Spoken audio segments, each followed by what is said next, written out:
buenas tardes y bienvenidos a nuestra emisión de Noticias del Mediodía. La crisis diplomática entre Estados Unidos y Colombia se agudiza a cada momento. El Consejo de Seguridad de las Naciones Unidas fue el escenario de una verdadera arremetida de la administración Trump contra el gobierno del presidente Petro. Durante la presentación del informe trimestral sobre la implementación de los acuerdos con las FARC, el representante de Estados Unidos lanzó fuertes calificativos contra el papel que ha jugado el presidente Petro en el tema de la paz y por sus intervenciones durante la Asamblea de la ONU en Nueva York. Eduardo Hernández, usted nos amplía esta noticia. Hola, ¿qué tal? Muy buenas tardes. Ana Milé, el encargado de pronunciar este muy duro discurso con pocos antecedentes fue el embajador Mike Waltz, quien fungió como representante de Estados Unidos ante el Consejo de Naciones Unidas, que estaba analizando ese más reciente informe de la misión de verificación sobre la implementación del acuerdo de paz en nuestro país. En su declaración empezó diciendo que si bien apoya el esfuerzo de paz de Colombia, lamenta la polarización que ha sido impulsada desde el gobierno, lo cual a su juicio ha socavado, y utilizo ese término que él mismo utilizó, todos los esfuerzos de paz en nuestro país, pero además lo señala de haber impulsado políticas irresponsables. Escuchemos una primera parte de esta declaración. Las medidas del gobierno de Colombia siguen socavando las oportunidades de lograr una paz duradera. Las políticas del presidente Petro en el ámbito de la seguridad y de la paz, tanto en Colombia como en el resto del mundo, son irresponsables. No se planifica, no se presupuesta, no hay coordinación con el gobierno, lo cual ha llevado a una mayor inestabilidad y a la violencia en el país.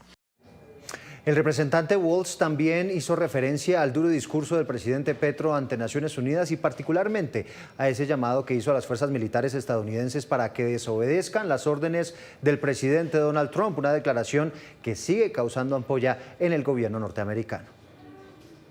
Ante la semana de alto nivel de la Asamblea General, el presidente Petro recurrió a una retórica ultrajante aquí, en territorio estadounidense, para pedir a los soldados estadounidenses que desobedezcan órdenes e incitan a la violencia aquí, en territorio estadounidense.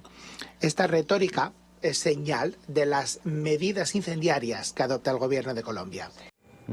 Y después de esta dura arremetida viene quizá la parte más noticioso y preocupante de esta comparecencia del embajador estadounidense.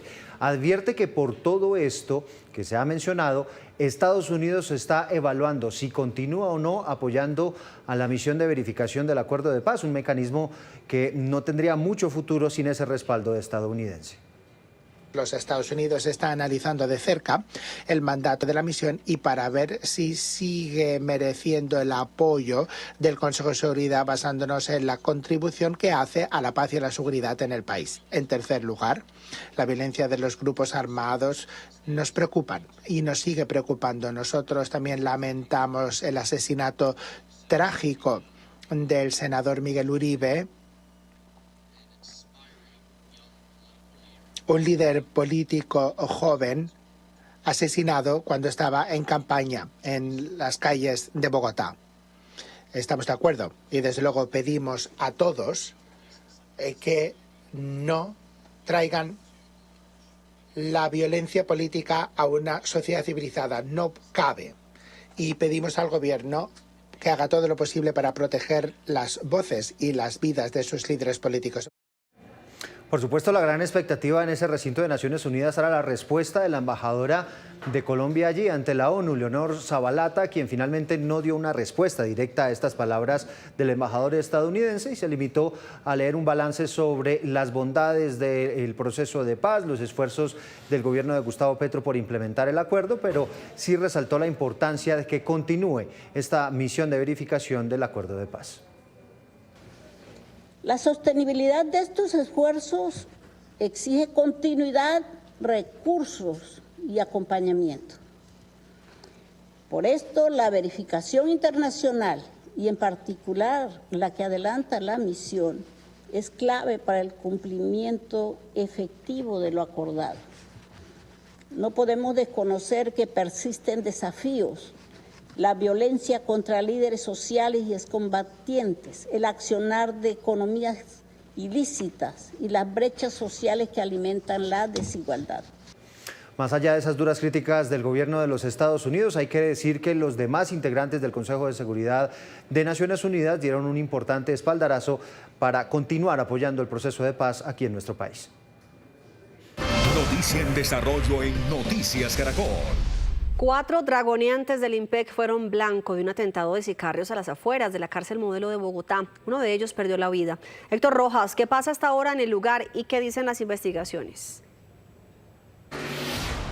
Catalina, mire, acaba de terminar la inspección por parte del CTI de la Fiscalía Seccional de Bogotá, quienes asumieron esta investigación. ¿Qué fue lo que ocurrió? Mire, tan pronto terminó el turno nocturno, salen de acá justamente los dragoneantes de la cárcel La Modelo y se dirigen al alojamiento, que es justamente allá al fondo donde ustedes observan esos carros, ahí queda el alojamiento. Cuando iban a ingresar estos dragoneantes es que aparece la motocicleta y les dispara en repetidas oportunidades. Desafortunadamente, uno de ellos murió, los otros se encuentran en el centro asistencial. Este es el informe. Él es el dragoneante Miguel Muñoz Llano, quien murió producto del atentado sicarial frente a la cárcel La Modelo. El joven de 26 años salía de turno a las 6:05 de la mañana junto a 3 guardianes, cuando sicarios les dispararon en varias oportunidades. Sus otros compañeros resultaron heridos y fueron trasladados a la Clínica Colombia y a la Clínica del Occidente, donde permanecen bajo observación médica.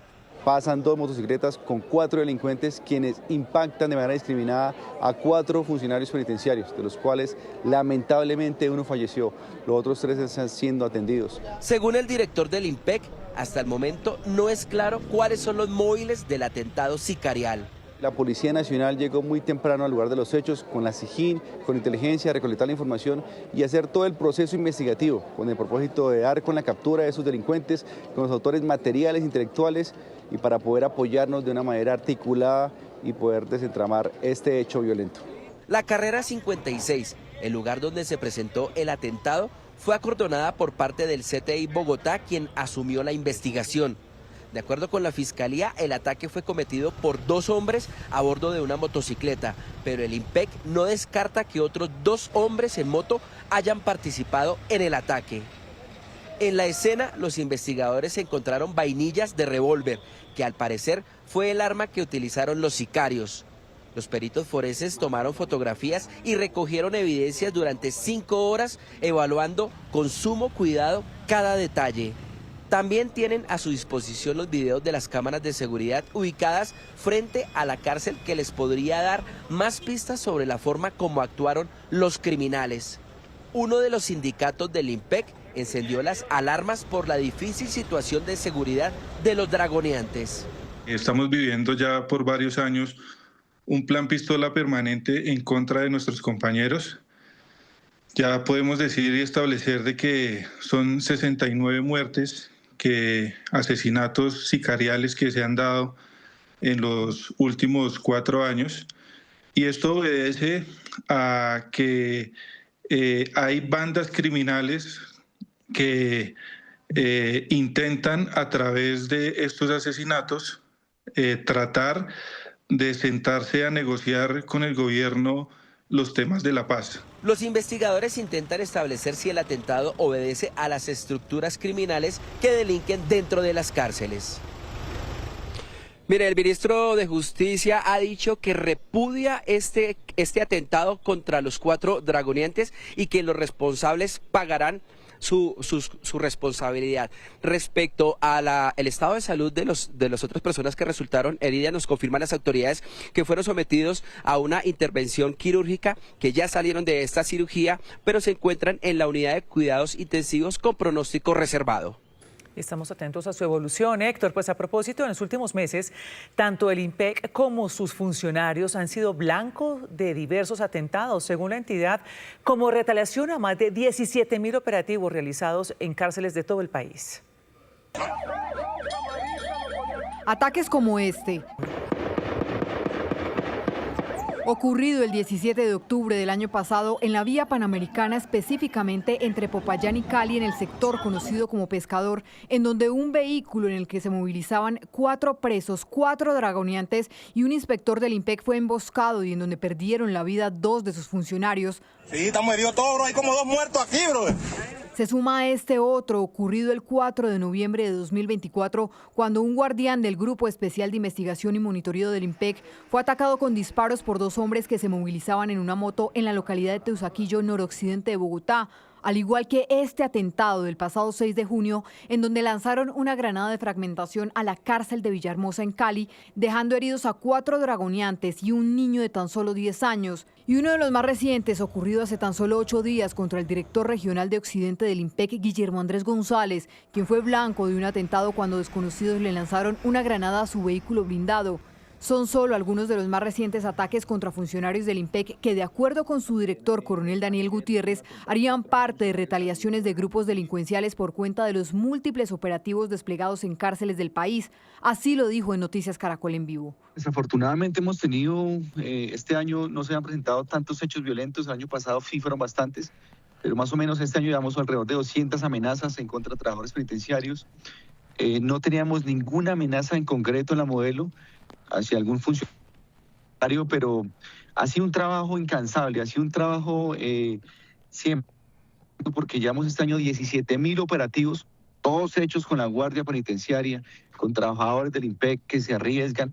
Hemos hecho recepción de condenados de estaciones de policía, de sindicados, y pues todo eso molesta, todo esto incomoda a la delincuencia y quiere generar pánico, violencia e intimidación a nuestros trabajadores. Desde algunos sindicatos del IMPEC se señala que la seguridad para sus funcionarios es cada vez más escasa y piden medidas de protección más robustas. Lo último en Noticias Caracol. Mucha atención que la Contraloría General emitió una alerta al Ejército y al Ministerio de Defensa por irregularidades en el contrato de los helicópteros Mi-17. La alerta habla de la inminente pérdida de $13 millones y riesgo para la capacidad operativa del Ejército. Luisa Fernández, ¿por qué hace esas afirmaciones la Contraloría?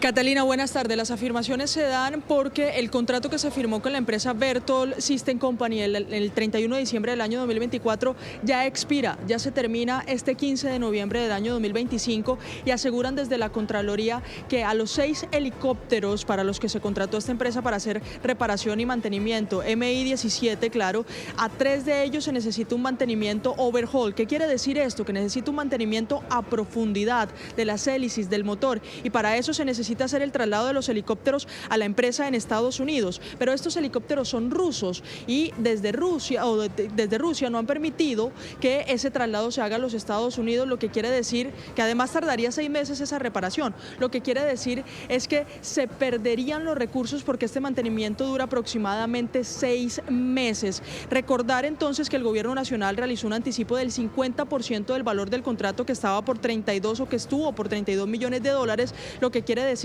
es que se perderían unos 13.5 millones de dólares porque la empresa norteamericana no tiene infraestructura acá en caso de que se tome una medida cautelar por incumplimiento del contrato. Es decir, no hay de dónde retomar esos recursos si la empresa llega a incumplir, que por temas de tiempo pareciera que se va a registrar así. Los otros 3 helicópteros, pues no se les ha terminado de realizar tampoco el mantenimiento porque las herramientas están en la zona franca. El presidente de la República se ha pronunciado y ha dicho que en verdad estos helicópteros deben ser reparados por sus fabricantes rusos.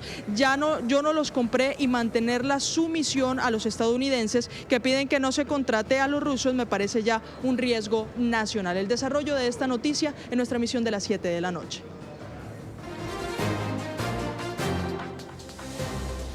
El presidente de Estados Unidos, Donald Trump, impuso un ultimátum a Hamás para que acepte el plan de paz de 20 puntos para la Franja de Gaza. Fuentes cercanas al grupo extremista aseguran que siguen consultas y que necesita más tiempo, pero el tiempo se agota. Juan Camilo Merlano en Washington, ¿hasta cuándo hay plazo y qué puede pasar?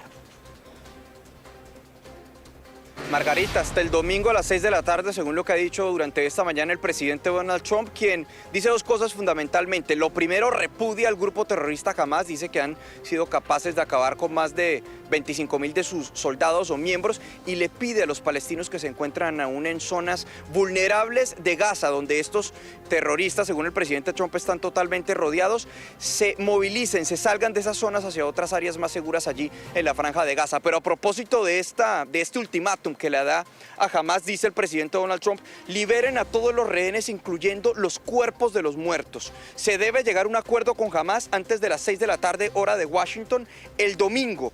Todos los países han firmado. Si no se alcanza este acuerdo de última oportunidad, se desatará un infierno como nunca antes contra Hamas.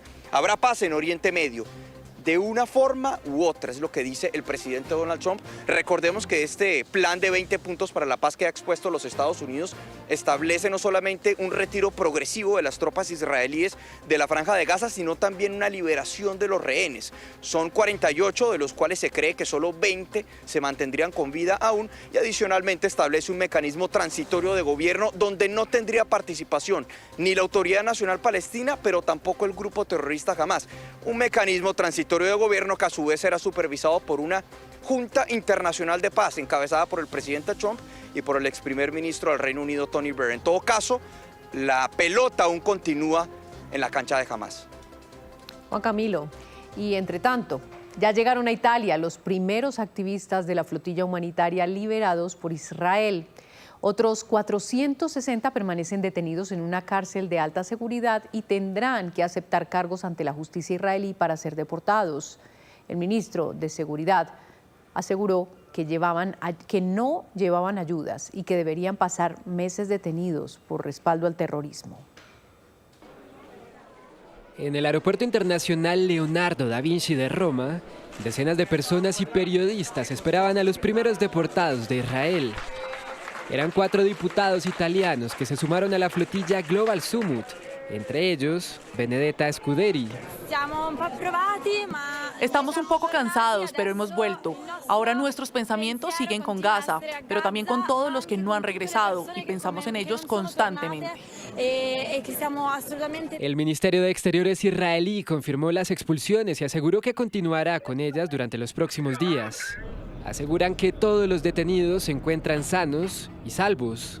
También publicaron una fotografía de la activista medioambiental Greta Thunberg luego de ser detenida. Las autoridades israelíes dieron a conocer estas imágenes en las que se ve a los integrantes de la flotilla llegando a una prisión del sur de Israel. Fueron transportados hasta allí en buses luego de ser capturados cuando intentaban llegar a Gaza.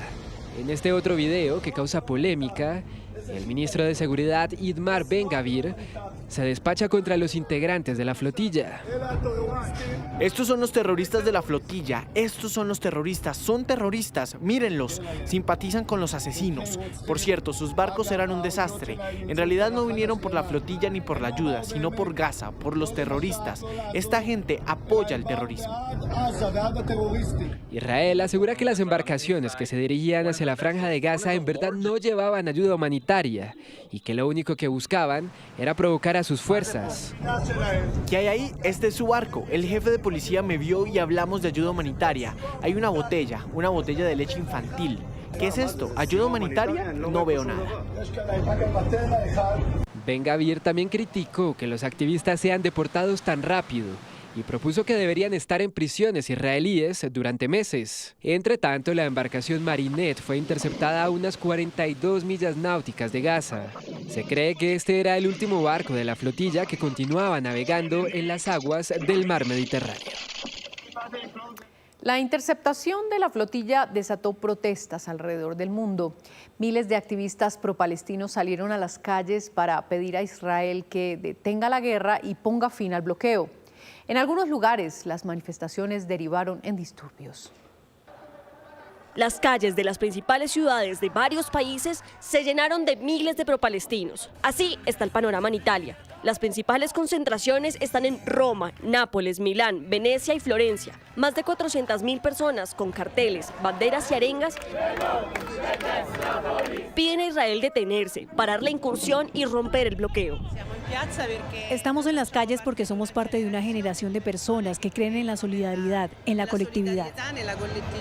Las manifestaciones, que en su mayoría se desarrollan de manera pacífica, han tenido que enfrentarse a los policías antidisturbios que han intentado disiparlos con gases lacrimógenos y accionando sus armas. En España, el panorama es similar.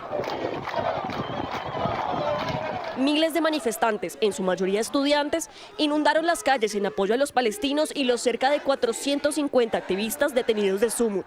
Pero dentro de la multitud destaca un personaje, una abuelita de 98 años que decidió unirse a los jóvenes. Mi corazón me dijo que yo debía estar acá. Lo que está pasando en Palestina es insano. Es un genocidio en letras mayúsculas. En Inglaterra, los manifestantes protestaron frente a la residencia y oficina del primer ministro, mientras la policía intentaba contenerlos. Mientras en Malasia, Suiza y Bangladesh, cientos de personas se unieron al clamor mundial. Por su parte, en la frontera entre Israel y Gaza, varios activistas pro-palestinos fueron detenidos por las fuerzas israelíes mientras protestaban en contra del genocidio. Y también hubo protestas en Bogotá que terminaron en actos vandálicos. Los empresarios y el alcalde de la ciudad hicieron un llamado al gobierno nacional. Juan Andrés Beltrán, ¿qué dicen la ANDI, el distrito y cuál es la situación hoy? Buenas tardes, mire, empiezo respondiéndole cuál es la situación en este momento, porque hace pocos minutos sobre la calle 72 a la altura de la Universidad Pedagógica, pues instalaron una carpa sobre plena calle 72 y está bloqueada hacia el occidente en este momento. Acá donde se presentó la mayor alteración al orden público es el CAI de la Avenida Chile, que les voy a mostrar que ya fueron reparados los vidrios que fueron dañados por algunos encapuchados en la tarde de ayer. Por su parte, el presidente de la ANDI ha dicho que por favor no estigmaticen a los empresarios, que ellos no tienen nada que ver con la situación que está pasando en Gaza, y el distrito le envió un mensaje al presidente de la República. Las acciones de hostigamiento contra las instalaciones de la ANDI en Bogotá y Medellín, en el contexto de las manifestaciones pro-Palestina, carecen de una razón lógica, afirmó Bruce McMaster, presidente de esa asociación. Lo que ha habido es una situación realmente, ahí lo están viendo ustedes, de hostigamiento y de asedio muy consistente y muy fuerte contra la organización, contra los empresarios, por supuesto, contra los funcionarios, que además están en este momento siendo intimidados, de manera que realmente nosotros tenemos que hacerle un llamado a las personas que están liderando estos movimientos, a las personas que lo están apoyando, a las organizaciones que lo están apoyando, para que realmente recapaciten y entiendan que nosotros, y esta organización en particular, pues está siendo injustamente señalada de algo en lo cual no tiene ninguna responsabilidad. Desde la ANDI, McMaster expresó que los empresarios se sienten desamparados por el gobierno nacional e hizo un llamado al presidente Gustavo Petro. El presidente de la República no solamente está siendo impreciso, sino está realmente justificando algo que es injustificable. En lugar de defender realmente el derecho que tienen todos los colombianos de ser defendidos por el presidente de la República y por el gobierno, y por eso hacemos un llamado para que él justamente aclare la situación y le aclare a esas personas que seguramente son ideológicamente cercanas a él, y le aclare que la ANDI poco tiene que ver con eso. En Bogotá las protestas derivaron en disturbios. Un grupo de vándalos atacó un CAI en la Avenida Chile, rompiendo vidrios y pintando grafitis. Posteriormente hubo bloqueos en el corazón financiero de la ciudad, en la calle 72 con carrera séptima, donde por varias horas se enfrentaron manifestantes con la policía antidisturbios. Por ese caos, el alcalde Carlos Fernando Galán solicitó al presidente Gustavo Petro que defina públicamente su posición frente a los actos vandálicos. Es importante que esté claro para la fuerza pública y para todos los colombianos cuál es la posición de este gobierno frente al vandalismo, frente a la destrucción, frente al intento por generar caos y violencia en nuestra ciudad y en nuestro país. La Fiscalía abrió indagaciones por las amenazas contra la ANDI, en medio de un clima creciente de tensión social y política en el país. Son las 12:57 y a esta hora cambiamos de tema para contarles que el uso de vapeadores en menores de edad ya está dejando consecuencias para la salud física y mental. Conocimos la historia de una menor que padece una grave enfermedad respiratoria y con trastornos de ansiedad por el uso de estos dispositivos. El viacrucis que tuvo que vivir esta madre junto a su hija de 17 años luego de enfermarse gravemente por cuenta del consumo de vapeadores, dice ella misma, no se lo desea a nadie. Ella ha comenzado a debilitarse los pulmones entonces he tenido que acudir a médicos externos, a neumólogos, en donde me han explicado que el vapor es peor que cualquier otro alucinógeno porque no se arroja el humo, entonces se aspira y el químico siempre va a quedar la mayoría del químico en el pulmón. La mujer ni siquiera sospechaba que su hija estuviera vapeando a su corta edad, pero un día descubrió que tenían hasta grupos en WhatsApp donde les suministraban los vapeadores. A través de mi rutina de revisar el chat, se lo revisé, entonces me di cuenta que ella en la ruta hablaba con los compañeros que se le había perdido, que ahora cómo hacía para adquirirlo nuevamente, porque sentía la necesidad. Me di cuenta que tenía la adicción en este momento y había una red de compañeros de ellos, así compañeritos entre los 16 y 17 años muy jóvenes, que tenían ya montada toda una red para esta comercialización. De acuerdo con el testimonio de la menor, nunca sintió que vapear fuera nocivo para su cuerpo. Ella me dijo que había caído en este tema porque era la manera de sentirse aceptada en el grupo, porque todos estaban en lo mismo, que había iniciado en un día de almuerzo, todos se rotaban un vapor y ella pues le pareció que no era nocivo porque no era ni la marihuana, ni otro alucinógeno, ni otra droga diferente. Pero al pasar 3 años aproximadamente empezó a sufrir las consecuencias y fue diagnosticada con insuficiencia pulmonar. Un bioenergético me explicó que los pulmones ya estaban demasiado desgastados, que con ella tocaba aplicarle para que se salvara, debido a que cada tos significaba que se le salía todo el aire y el aire no podía volver a ingresar, entonces se le pegaban los pulmones completamente y él practicó en ella una terapia para gente de la tercera edad con cáncer del pulmón. Además, su salud mental se vio gravemente afectada. El año pasado y el antepasado tenía tos y la vi con ansiedad también, porque ella misma estaba tratando de dejarlo. Ahorita está padeciendo de ansiedad con ataques de pánico debido a que lo dejó. La niña duró 2 meses de hospital en hospital, perdió el año escolar y su mamá dice haberse gastado más de 7 millones de pesos en terapias particulares. Las materias en cero se ausentó 2 meses. Llegamos al colegio y le dijimos, pero el colegio pedía sustentar mucho pues el tema y no, pues realmente no se vio como muy favorable para que pasara la niña el año. Hoy ella misma hace una reflexión frente a lo que le sucedió. Me di cuenta que no vale la pena.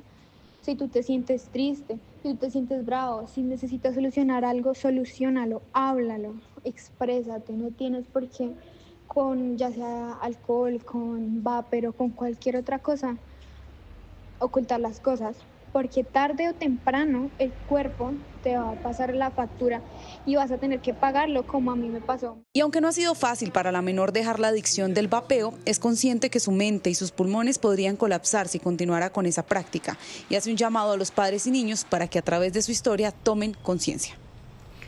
Casos como este son cada vez más frecuentes y por eso los médicos son contundentes al recordarnos que vapear no es seguro. Doctora Fernanda.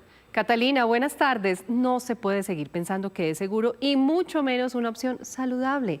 Ya el tiempo nos ha demostrado que el consumo de cigarrillo electrónico, mal llamado vapeador, es adictivo, nocivo y especialmente grave para los jóvenes. Produce daños irreversibles e incluso mortales. Como acabamos de ver, ya no son casos lejanos ni brotes aislados en otros países. Desde el año 2019 se han empezado a incrementar los reportes de lesiones pulmonares asociadas al uso de estos productos y debido a su alto consumo, ya muchos hablan de que enfrentaremos una epidemia de daños respiratorios, que además no son los únicos que produce el vapeo. Parece inofensivo, así nos lo han hecho creer, pero no lo es. Vapear representa un riesgo grave para la salud. Hay que considerar que todo lo que esperamos en cigarrillo es equivalente en vapeo. E incluso es más acelerado. Si miramos, por ejemplo, en poblaciones jóvenes, podemos ver daño pulmonar acelerado por la exposición a los químicos, a todos los tóxicos e incluso metales pesados que puede haber en el vapor que se inhala. Es que no es solo vapor de agua. En cada inhalación se expone al cuerpo a diversas sustancias. Estos dispositivos pueden contener no solo nicotina, sino también metales pesados como plomo, cromo, níquel, además propilenglicol, glicerina vegetal, incluso aromatizantes y saborizantes que se hicieron para comer y no para inhalar y que al calentarse pueden convertirse en otros químicos potencialmente peligrosos. Ya estamos viendo incluso riesgo de cáncer de pulmón, también hay cuadros de daño pulmonar grave que pueden terminar en cuidados intensivos como el síndrome de dificultad respiratoria del adulto, que tiene una mortalidad muy elevada entre el 30 y el 50% de los casos. Adicional a eso podemos ver también casos de enfermedad pulmonar obstructiva a nivel de los bronquios, enfermedades como el EPOC y el asma que antes solamente se asociaban con el cigarrillo, también se pueden asociar al uso de vapeadores. Daños que van más allá del pulmón. Podemos mencionar el riesgo cardiovascular acelerado y elevado que produce la exposición al vapeo, y también se podría mencionar que en poblaciones jóvenes esta exposición a nicotina tan temprana y en cantidades probablemente más elevadas que lo que ocurre cuando se fuma un cigarrillo normal, pueden estar relacionadas primero con efectos de adicción y segundo, esto puede generar más dificultades atencionales, dificultades en el aprendizaje y también mayor riesgo de tener bajo control emocional que impacta a muchos niveles la vida de un adolescente, por ejemplo. Efectos negativos que no son solo para quien vapea, sino también para quienes están alrededor por el vapor de segunda mano, o podríamos decir, para el vapeador pasivo. Son nuestros niños los que están siendo más impactados y amenazados por algo que creemos es inocuo y en realidad no lo es. Entonces el mensaje para todas las familias y los padres es que desde muy tempranamente nuestros hijos pueden estar expuestos a algo que en realidad sí puede impactar su salud a largo plazo, y es nuestra responsabilidad hacer que todas estas leyes que tenemos a favor de nosotros mismos se puedan cumplir. Estamos frente a un verdadero problema de salud pública. En Colombia, hoy en día, 1 de cada 5 estudiantes consume o ha experimentado con cigarrillo electrónico o vapeador. Insisto, son igual o peor de nocivos que el cigarrillo convencional. Esto causa un impacto individual, social, para el sistema de salud. Por eso, papás, esto empieza con el ejemplo, y como sociedad debemos apoyar y hacer vigilancia de todas las políticas que tienen que ver con el control de precios, publicidad, patrocinio, empaquetado, comercio ilícito. Hay que proteger a nuestros niños y jóvenes. Feliz tarde, Ana Milena. Importantes recomendaciones, doctora Fernanda. Gracias, feliz tarde. Y en el sector salud hay preocupación por el incremento de muertes de pacientes con enfermedades raras. Según la federación que los representa, este año han fallecido más de 1.500 personas que además han tenido barreras para acceder a sus tratamientos. Andrés Felipe Henao tiene 27 años y vive con una condición de enfermedad huérfana, la inmunodeficiencia común variable, además de una hipertensión pulmonar e insuficiencia cardíaca. Lleva un año sin recibir de forma permanente su tratamiento médico por parte de la nueva EPS. Desde septiembre del año pasado hasta la fecha, solo he tenido una aplicación de ese tratamiento, lo que ha llevado a múltiples hospitalizaciones. Hace parte del grupo de más de 75.000 pacientes con enfermedades raras que dependen, más que en todos los casos, de un medicamento para que su estado de salud no se deteriore. Cada día que pasa y no tenemos el tratamiento, es un día que más está empeorando nuestra condición, y la pregunta que nos hacemos es, ¿hasta cuándo mi cuerpo va a aguantar? Según la Federación Colombiana de Enfermedades Raras, entre enero y agosto de 2025 han fallecido 1.501 pacientes con estas condiciones, y el promedio de muertes por cada mes se ha incrementado significativamente en los últimos años. Son enfermedades graves, crónicamente debilitantes, y se espera que haya una muerte derivada, digamos, de la complejidad de estas condiciones, pero es que estamos viendo unos crecimientos que no son normales, digamos que son atípicos, y esto solamente se puede derivar de factores relacionados con el acceso. Por ejemplo, en 2019 fallecían en promedio 113 pacientes por mes, y hoy la cifra es de 188 muertes en el mismo periodo de tiempo. El número de fallecimientos posterior a la pandemia, en vez de haberse estabilizado, llegar, digamos, a un nivel esperado, lo normal en este tipo de condiciones, lo que hizo fue aumentarse. Por eso insisten en hacer un llamado urgente al gobierno y a la EPS para que asuman un plan de choque de forma inmediata en una carrera contra el tiempo en la que la vida de miles de pacientes prende de un hilo. Hasta el momento no hay pronunciamiento del gobierno nacional. 1:07 p.m. Los presidentes del Consejo de Estado y la Corte Suprema se pronunciaron sobre el actual clima de violencia política en el país y sobre los constantes ataques a esas instituciones y otras ramas del poder. Estas declaraciones ocurrieron en el Congreso de Confecámaras en Cartagena. Luisa Fernández, buenas tardes. ¿Qué dijeron los magistrados? Tatiana, el primero en pronunciarse fue el presidente del Consejo de Estado ante los recientes y consecutivos ataques a ese alto tribunal sobre decisiones que han tomado, dice el presidente, los han calificado y además han politizado y polarizado el actuar del Consejo de Estado, pero asegura que es algo que debe recuperarse desde la institucionalidad y desde los fallos judiciales. Los jueces no somos traidores de la patria. No estamos ni para favorecer una ideología, un sistema o un partido político. Cuando se suspendió la consulta popular no era nada distinto sino acatar los términos estrictos del artículo 104 de la Carta, según la cual en Colombia no puede haber consulta popular si no hay concepto previo del Senado de la República.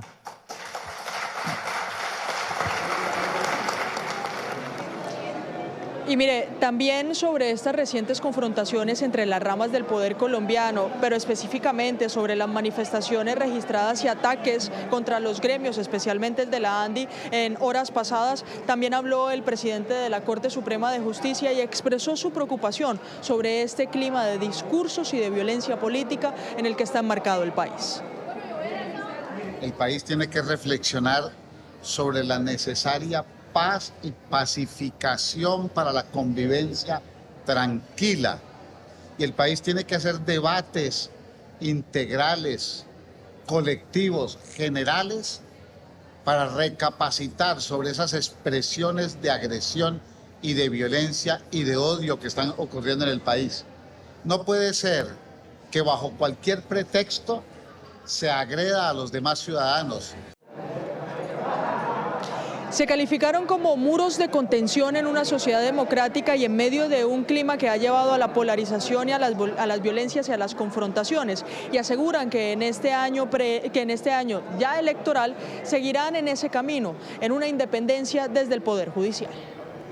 Luisa, gracias. 1:09 p.m. Cambiamos de tema y les contamos que hoy arranca una de las temporadas de vacaciones más largas y esperadas del año, la llamada Semana de Receso.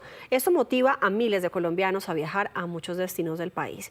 Nuestros periodistas están listos para contarnos qué le ofrecen a los turistas en esas regiones. Comenzamos en Cartagena, que será una de las ciudades más visitadas durante la Semana de Receso escolar. Isaac Rivera, ¿cuántos viajeros esperan allá en La Heroica?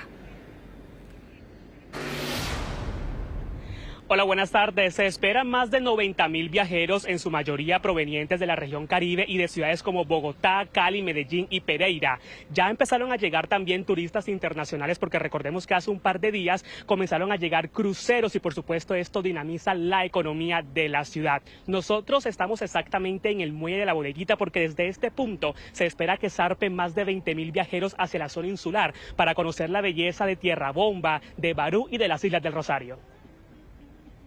La semana de receso es importante para la economía de la ciudad. Son más de 90.000 personas que estamos esperando como visitantes en esa semana.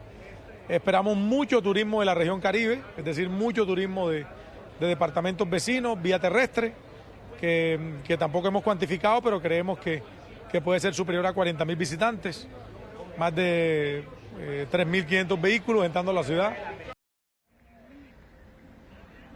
Miren, para finalizar, dos cosas importantes. La primera es que hoy viernes a las 4 de la tarde en el sector de Canapote arrancan los preludios, una serie de eventos culturales y musicales previos a las fiestas de independencia que se realiza el 11 de noviembre. Y también para esta semana de receso escolar, la invitación es para que disfruten del Festival Internacional de Guitarra que se va a realizar del 9 al 12 de octubre. ¡Qué delicia, Cartagena! Gracias, Isaac. Y la semana de receso escolar también se convierte en una oportunidad para operadores turísticos aquí en Medellín. La ciudad ofrece decenas de atractivos para los viajeros. Mariana Rodríguez, cuéntenos cómo está la capital antioqueña para esta época.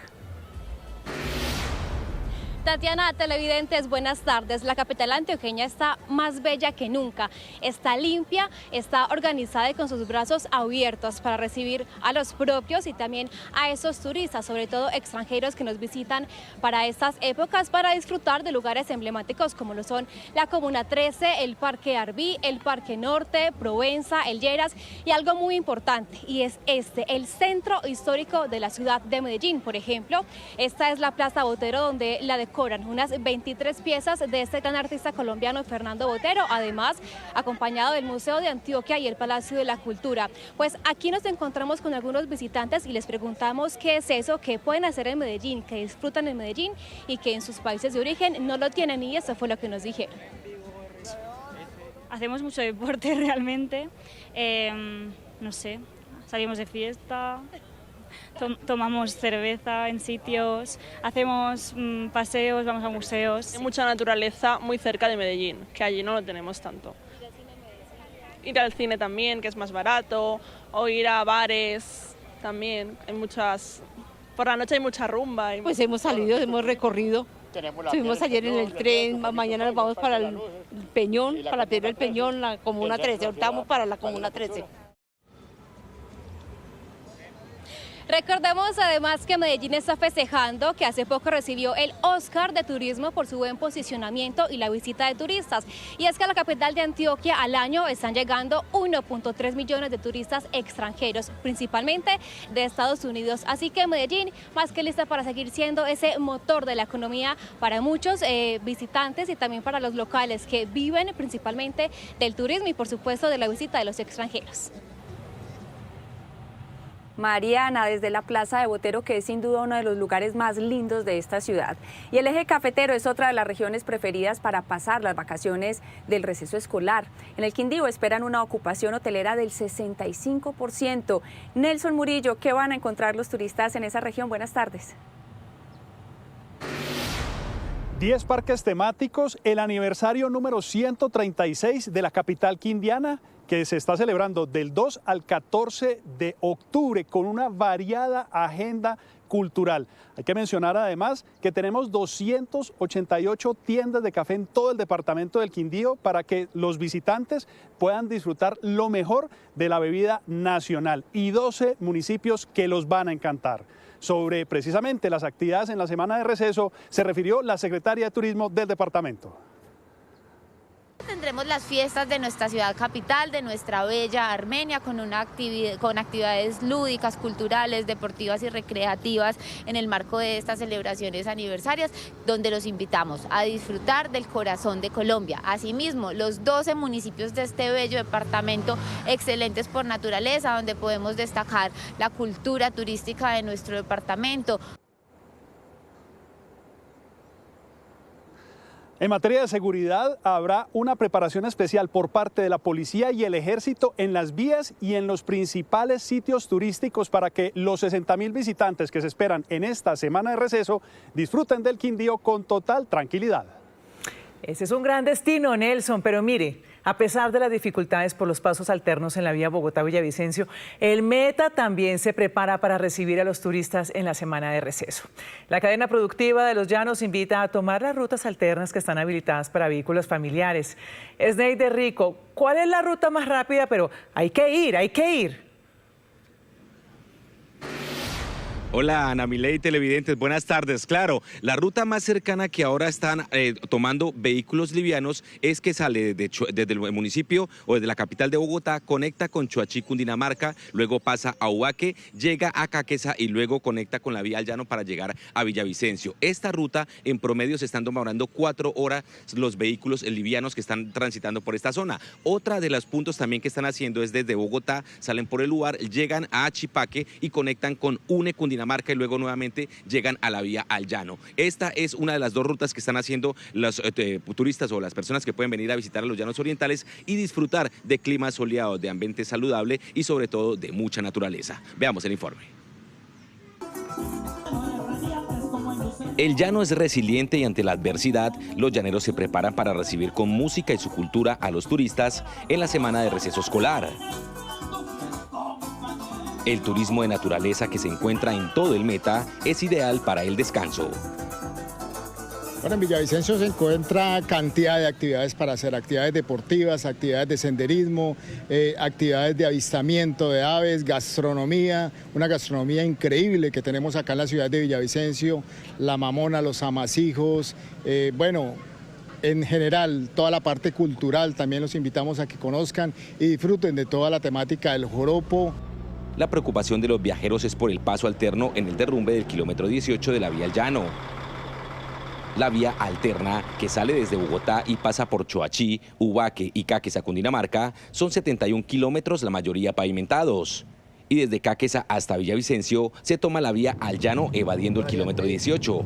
Este recorrido tarda alrededor de 4 horas. Aquí vamos en la variante de Caquesa, Ubaque, Choachí. Este es el pedazo de Ubaque, Choachí, ya es un tramo donde está toda la carretera pavimentada, no se encuentra destapada. Hay reducciones de carretera, así como en este tramo, pero la carretera está toda pavimentada, muy buena también para transitar con carros livianos. El sector turístico, que ya está listo con lo mejor de la cultura llanera y su embrujo, espera la llegada de los turistas. A la gente de Colombia hoy yo los quiero invitar, en la semana de receso no me vayan a fallar, vénganse pa' acá pa'l llano pa' que puedan disfrutar del joropo, la comida y hasta puedan cabalgar. Las rutas alternas por la transversal del Cisga y la transversal del Cusiana también están habilitadas. Y también otra buena noticia que acaba de confirmar la gobernadora del departamento del Meta es que el Ministerio de Transportes autorizó para mañana sábado un reversible en el sentido Bogotá-Villavicencio, es decir, se va a dar paso únicamente a los vehículos que transiten por esta zona desde las 6 de la mañana hasta las 3 de la tarde, solo en el sentido bajando, es decir, para que permitir que los turistas, los visitantes vengan al departamento del Meta. Les repito que entonces mañana sábado desde las 6 de la mañana hasta las 3 de la tarde hay reversible, y también el horario de la vía al llano por la variante alterna del kilómetro 18 será de 3 horas en cada sentido. Todos los empujoncitos para poder llegar al llano. Gracias, Sneider. Y a propósito, los peajes que van a bajar en la vía al llano. Julián Ríos, ¿para quiénes aplicará esta reducción y desde cuándo? Sí. Hola Catalina, muy buenas tardes. Pues aplicará para todos los colombianos que se van a movilizar durante estos días y 2 meses, pues todo lo que tiene que ver con la reducción de tarifas, y empezará desde ya cualquier conductor y pasajero que esté transitando por estos peajes y de Bogotá a Villavicencio, Bogotá pueden exigir su reducción de la tarifa en lo que tiene que ver con el peaje. La ministra de Transportes ratificó el anuncio de 9.000 millones de pesos para intervenir este sector del kilómetro 18 y empezar los trabajos, aunque no hay una solución muy cercana. Dijo que ya se están empezando a hacer las primeras indagaciones sobre lo que está ocurriendo en la parte alta con topógrafos y que muy posiblemente ya la próxima semana se empiecen a hacer los trabajos de remoción de todo lo que tiene que ver con el lodo y los escombros. Escuchemos a la ministra sobre el tema de las rebajas en los peajes. Hemos tomado la decisión de hacer una reducción importante del valor de los peajes en la vía. Estamos hablando que en las categorías de 4 a 7 el descuento es del 50% y de 1 a 3 el descuento es del 30% en los 4 peajes para los usuarios que por allí pasen. Y si bien pues se aumentaron también las frecuencias aéreas, pues muchas personas, muchos clientes están criticando y se están quejando por el aumento excesivo en las tarifas de los pasajes aéreos. La ministra del Transporte dijo que le colocarán la lupa a esta situación, no permitirán especulaciones y que estarán muy atentos para que estas tarifas se acomoden al bolsillo de los colombianos. Algunas aerolíneas han respondido que estas tarifas varían de acuerdo a la disponibilidad de los asientos y a la compra anticipada también de los tiquetes, pero hacen un llamado que pues también, incluso valga la redundancia, llama mucho la atención y dicen que hay que explorar otros destinos alternativos donde usualmente pueden encontrar mejores tarifas. Escuchemos a la ministra sobre lo que dijo frente a esta situación que se está presentando con los tiquetes aéreos. Yo di una indicación a Aerocivil para que mantuviéramos la instrucción a las aerolíneas de que se mantengan las tarifas, que se aumenten las frecuencias y se mantengan esas tarifas sociales. se alcanzaron a estar, digamos, como en unos días bajo esa lógica. Hablaré nuevamente con las aerolíneas para que se mantengan. Y en lo que tiene que ver con la movilidad hacia otros destinos del país, desde la terminal de transportes de Salitre se informa que 572.000 pasajeros saldrán hacia destinos favoritos desde acá de esta terminal, hacia Sogamoso, Girardot, Cali, Ibagué, Bucaramanga, Cúcuta, Fusagasugá, Neiva y Pereira. Desde la terminal del Salitre, donde me encuentro, 317.500 pasajeros saldrán estos días. En la terminal del Norte, 163.000 pasajeros. Y en la terminal del Sur, 91.600 pasajeros. Muchas recomendaciones han entregado aquí, comprar sus tiquetes con anticipación y a través también de las líneas y las páginas web de las diferentes aerolíneas. Sí, Julián, gracias. Es que desde hoy miles de familias comienzan a disfrutar de la semana de receso escolar, una temporada que también impulsa la economía del país. Según agencias de viaje, las reservas crecieron más de un 30%, principalmente hacia destinos nacionales. Con el inicio de octubre llega también una de las temporadas más esperadas por miles de familias, la semana de receso escolar. No solo los niños y jóvenes disfrutarán de estas vacaciones. El sector turístico ya está listo para ofrecer los mejores planes. Toda la cadena turística tiene las pilas puestas. Las agencias de viaje proyectan un aumento del 6% en las ventas para esta semana. Se estima un movimiento aproximado de 777.000 viajeros en los flujos de ingreso y salida del país, lo que representaría un 6% de crecimiento frente al año pasado, siendo los principales puntos de control migratorio el Aeropuerto El Dorado de Bogotá, el José María Córdoba de Medellín y el Rafael Núñez de Cartagena. Las terminales terrestres esperan la movilización de 4,4 millones de pasajeros entre el 3 y el 13 de octubre, mientras que en los aeropuertos circularán más de 2,1 millones de pasajeros. De estos, 1,3 millones serán pasajeros nacionales y 761.000 internacionales. Esto representa un crecimiento frente al año anterior, especialmente en vuelos internacionales, con un aumento del 4%. En Colombia, los viajeros prefieren Cartagena, Santa Marta, San Andrés, Eje Cafetero, Medellín y Bogotá. Y si lo que se trata es de salir del país, los destinos internacionales favoritos son Estados Unidos, España, México, Panamá, República Dominicana y Ecuador. Con un crecimiento en reserva de un 40% versus el año 2024. Los destinos más elegidos a nivel nacional destacan tres: Santa Marta, Cartagena de India y San Andrés. Por el lado internacional destaca Punta Cana, Cancún. Hubo un aumento hasta del 20% en nuestras ventas en los viajes internacionales y nacionales, mostrando una recuperación de la industria turística de Colombia. Todo lo relacionado con el sol, la playa, la naturaleza y la aventura, más el turismo cultural y de bienestar, son los más vendidos para esta semana de descanso que tanto esperaban los colombianos.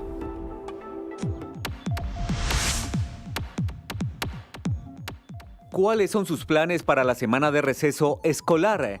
Los leemos en @noticiascaracol. Y a la 1:25 p.m. es momento de hablar de la Semana de la Biodiversidad en Cali, un espacio que reúne a emprendedores y empresarios de todo el país para compartir sus iniciativas ambientales sostenibles. El propósito, impulsar y fortalecer los bionegocios de Colombia. Valentina Gallego, ¿cuáles son novedades que se encontró allí en esa zona?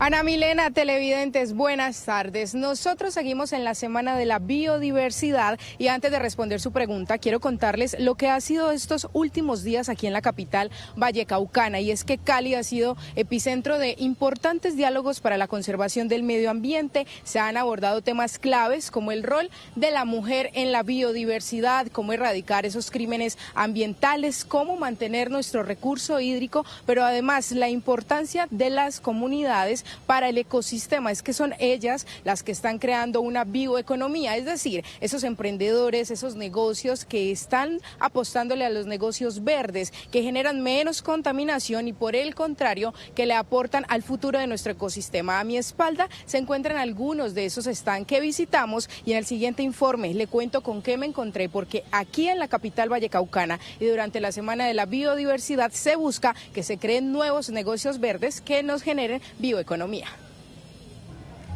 Fortalecer y fomentar la creación de negocios verdes es otra de las apuestas de la Semana de la Biodiversidad. Este evento busca soluciones para la conservación del medio ambiente y es una ventana para que los emprendedores muestren al mundo sus iniciativas sostenibles.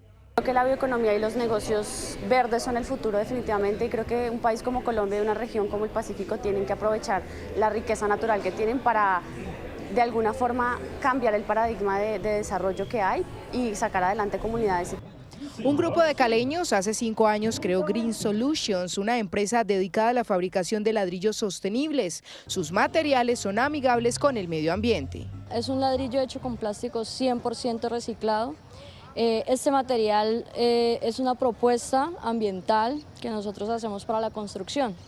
Este material está pensado para hacer construcciones de viviendas o construcciones en general. Estos ladrillos son de alta resistencia y pueden durar lo mismo que uno convencional. Yana Ríos y su esposo decidieron convertir la madera reciclada en manualidades. Hace 2 años crearon Steve Arte, un emprendimiento de detalles sostenibles. Un producto 100% reciclado, son estivas que se quedan de otros proyectos, de construcciones o empresas que ya no los utilizan, y nosotros las renovamos y las reconstruimos, bien sea para maderas, para estivas de vino, para café, para licor. La industria de la belleza también le apuesta a los productos no contaminantes. Un grupo de mujeres de Baudó, Chocó, convierten los desechos de su empresa de productos capilares en abono para la tierra. Vuelven a la tierra, vuelven como cultivo, abonos a las mismas plantaciones o a otras. La Semana de la Biodiversidad es epicentro de diálogos de conservación que proyecta a las ciudades hacia un futuro sostenible gracias a la bioeconomía. Estamos en la recta final de esta Semana de la Biodiversidad y faltando 3 días, hoy la invitación es para que ustedes vengan y visiten esos stands de bioeconomía donde le apuestan a la conservación del medio ambiente, productos ecológicos, 100% sostenibles con el medio ambiente, porque es uno de los compromisos que se están llevando a cabo, mantener esa bioeconomía para mantener nuestro ecosistema. Y es que también en otro punto de la ciudad, mi compañera María Juliana estuvo en un conversatorio muy importante porque los gobernadores de las regiones hicieron una alianza para mantener los bosques de nuestra región y apostarle a la conservación. María Juliana, ¿de qué se trata esta alianza y con qué se encontró?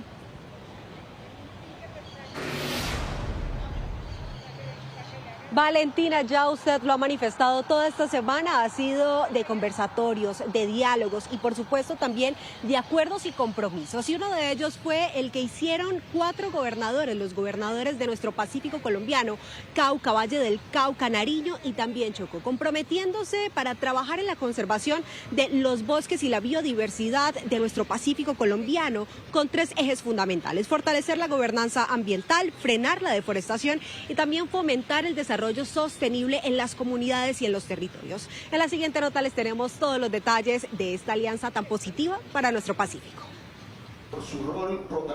La Semana de la Biodiversidad ha sido la oportunidad de crear alianzas y seguir trabajando en la conservación de los ecosistemas. Las gobernaciones del Valle del Cauca, Cauca, Chocó y Nariño se unieron para proteger los bosques de la región pacífica colombiana. Que eso se convierta como en una estrategia y en una plataforma en la cual podamos presentar proyectos y programas a organismos internacionales para que podamos lograr cuidar nuestros ecosistemas. Esta alianza que hacemos la vamos a presentar en la COP30, vamos a ir a la COP30 porque es muy importante para que el Pacífico en la COP16 se empezó a visibilizar como una de las regiones más biodiversas del mundo. Es precisamente visibilizarnos como una región biodiversa, donde tenemos que generar acciones conjuntas, donde concurramos desde las entidades territoriales, con el relacionamiento subnacional y de esa manera posibilitar fortalecer la gobernanza en cada uno de nuestros territorios. Estos gobiernos además deben vincularse al GCF Task Force, un foro de gobernadores por el clima y los bosques, una red internacional de gobiernos subnacionales comprometidos con la protección de los bosques tropicales y la reducción de emisiones derivadas de la deforestación. Es una alianza súper importante porque muestra el rol que los gobernadores, gobernadoras tienen para enfrentar cambio climático, desarrollo sostenible y una red para combinar todas estas experiencias de muchos gobernadores. Para nosotros es realmente emocionante poder ver ya cristalizado este proceso que se inició el año pasado en la COP y que hoy día por fin se logra en Colombia. Este espacio tuvo observadores de Ecuador, Panamá y Chile. La alianza tiene 3 objetivos principales: fortalecer la gobernanza ambiental en los territorios, frenar la deforestación y fomentar el desarrollo sostenible. Alianzas, acuerdos que definitivamente han sido un legado de la COP16. Esta Semana de la Biodiversidad finaliza el próximo domingo 5 de octubre para que estén aquí en el circuito de la biodiversidad viendo esos negocios sostenibles que nos contaba también Valentina y también disfrutando de toda una programación cultural y artística que va a tener lugar en esta zona de... Gracias por seguir con nosotros. El distrito confirmó que en las próximas 48 horas saldrá el concepto para realizar o cancelar el concierto de Guns N' Roses en Bogotá. El secretario de Gobierno, Gustavo Quintero, también dio detalles sobre la situación del escenario Vive Claro. Si hacemos el ejercicio con el de Guns N' Roses, porque es el próximo martes, ¿en qué etapa está? Y si quiere usted puede también explicarnos ahí, ¿en qué escenario estamos con Guns N' Roses? Pues acuérdense que estos son días hábiles. Lo primero fue el lunes, se emitió la primera resolución de negación. ¿Qué hizo entonces el organizador? Subsanó. Ayer nos envió papeles en la noche. Nosotros estamos en evaluación técnica, ¿cierto? Y tendríamos hasta el martes para emitir la aprobación del concierto.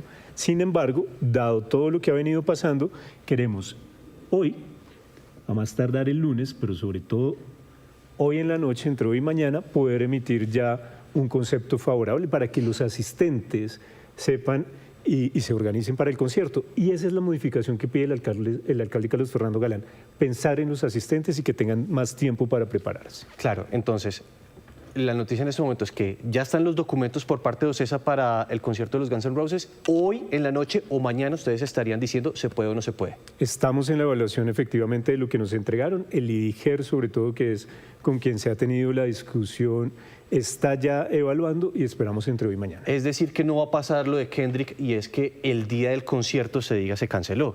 No, el trabajo que estamos haciendo está orientado a que por lo menos mañana o a más tardar el lunes nosotros podamos decir ¿hay permiso o no hay permiso? Le quiero preguntar qué es lo que está pasando con el Vive Claro, porque son varios los cuestionamientos que está sobre este escenario, que es nuevo en la capital.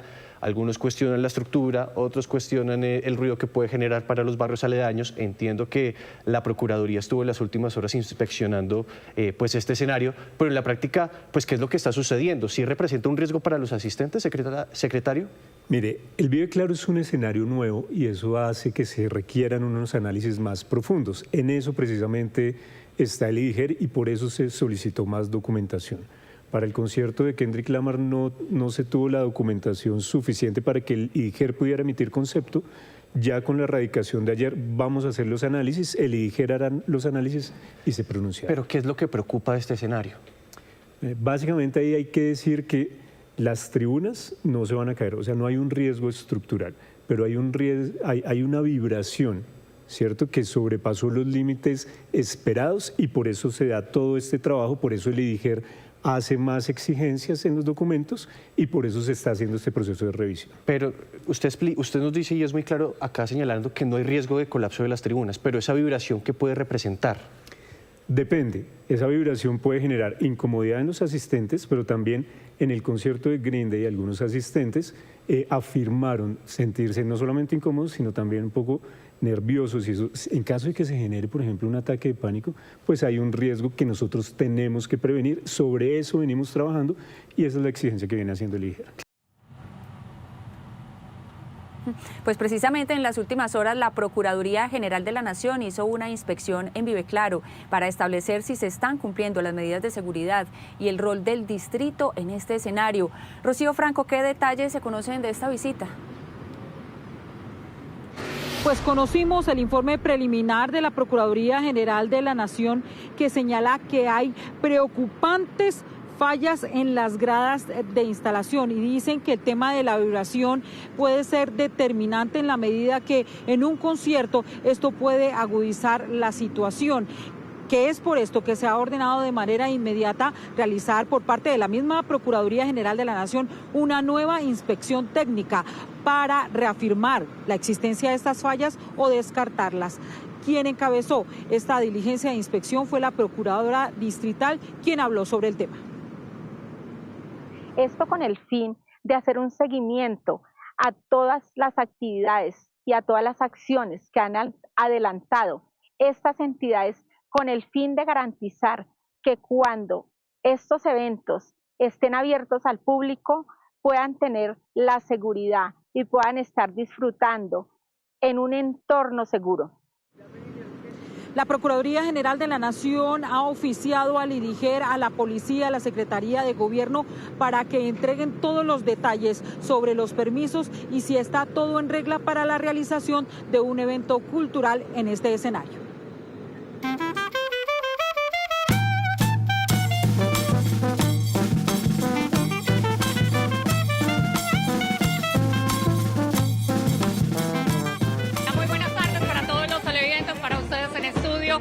Yo los saludo desde las venas del Chocó, el río Atrato, que se convierte en el escenario perfecto de demostración de arte, de cultura, de tradición, de la chocuanidad. Hoy estamos en el desfile de las balsadas, uno de los eventos más vibrantes y esperados dentro de las fiestas de San Pacho.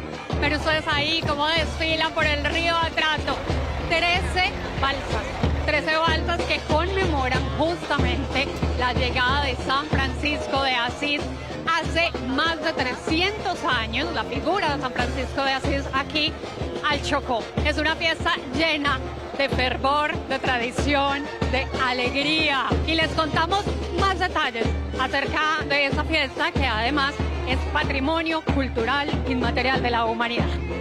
Estamos conmemorando que hace 377 años llegó el Fray Matías Abad con un grupo de indígenas en los cuales venían en 13 canoas. En la canoa principal iba el cacique, el rey ahí de esa junta de indios y todo de combo. Y en la segunda balsada iba el fraile con otros franciscanos y en las otras balsas iban los indígenas bailando, cantando, anunciando que como era la fecha de San Francisco de Asís, se celebra esta festividad los 3 de octubre de cada año. Cada balsa representa un homenaje a San Francisco de Asís y a la biodiversidad. Entonces, como ven, cada balsa tiene un motivo diferente. La UNESCO realmente nos declara patrimonio cultural e inmaterial de la humanidad. Es porque la tradición de nosotros, la fiesta se remonta a más de 300 años y es la fiesta que celebra el pueblo. Es una tradición que adoramos un santo. Además del santo, hacemos fiesta, hacemos todas las actividades paganas y las actividades religiosas. Eso únicamente se ve en Quibdó. Y hay otros motivos especiales en nuestra historia, arraigada de que la fiesta realmente la iniciaron unos sacerdotes, que eran unos que venían a evangelizar a toda la comunidad indígena, que era la que existía en ese momento, al pueblo quibdoseño, que en esa época era el pueblo Citará.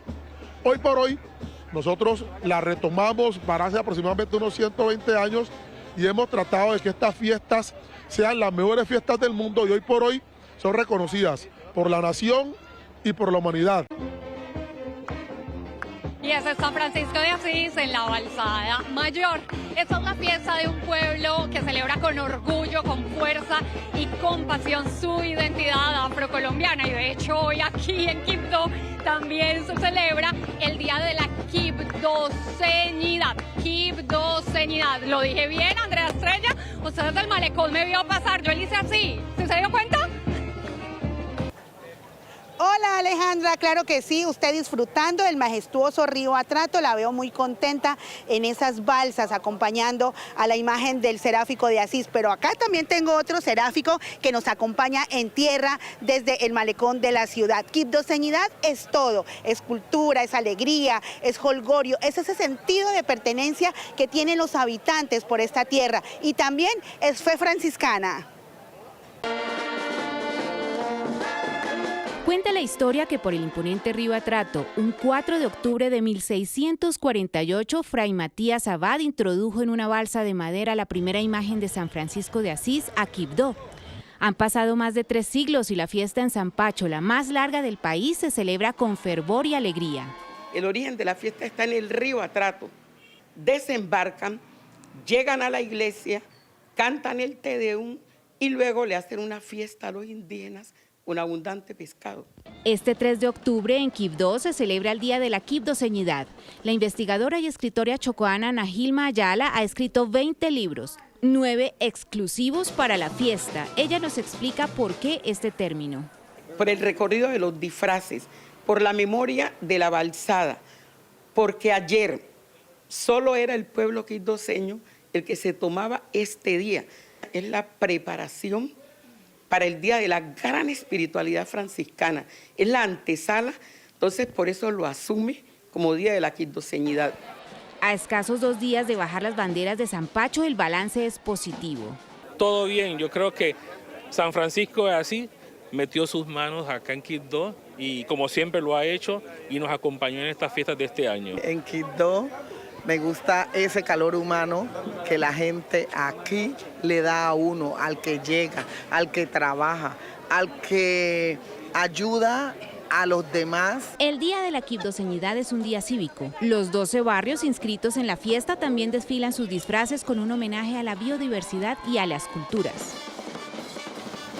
San Francisco de Quibdó se llama esta hermosísima tierra y su gente a su santo patrono de cariño le dicen Sampacho bendito. Alejandra, yo la despido con este calor humano, con esta alegría y sobre todo con ese agradecimiento inmenso por haberme acompañado y al menos satisfecha que usted se gozó de principio a fin esta estadía aquí en la capital chocoana. Noticias Caracol siempre del lado de la gente, siempre del lado del pueblo del Chocó. Paz y bien.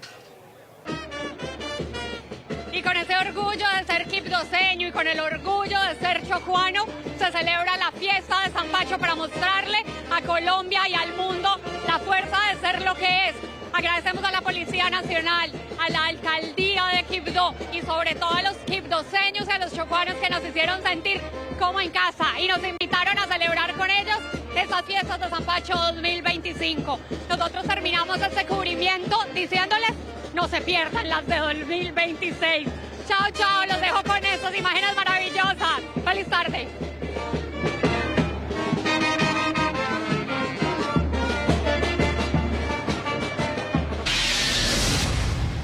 El nuevo ataque estadounidense contra una lancha frente a la costa de Venezuela y un memorando que declara un conflicto armado con los carteles de la droga agitan las preguntas sobre cuál será el próximo paso. En Washington, Juan Camilo Merlano tiene lo último sobre el despliegue militar que ejerce presión sobre el régimen de Nicolás Maduro. Adelante, Juan.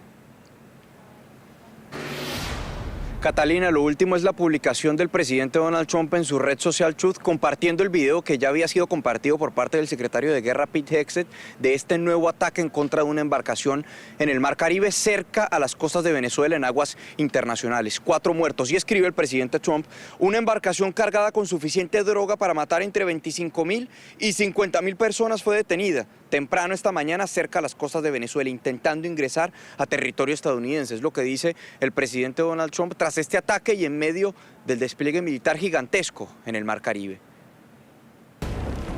Letalidad y combate. Así describe el Comando Sur estas imágenes de los Marines cargando estos misiles en los poderosos cazas F-35B. El mismo avión que según Venezuela sobrevoló a unos 75 kilómetros de distancia de sus costas.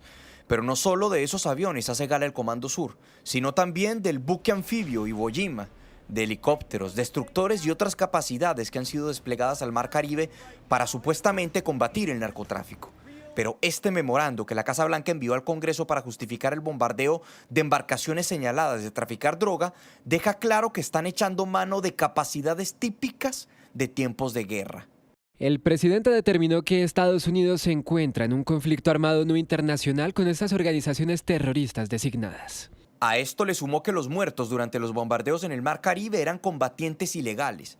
Bajo esa interpretación se podrían adelantar operaciones en terreno en Venezuela, algo que ya el mismo presidente ha sugerido como una posibilidad que están evaluando.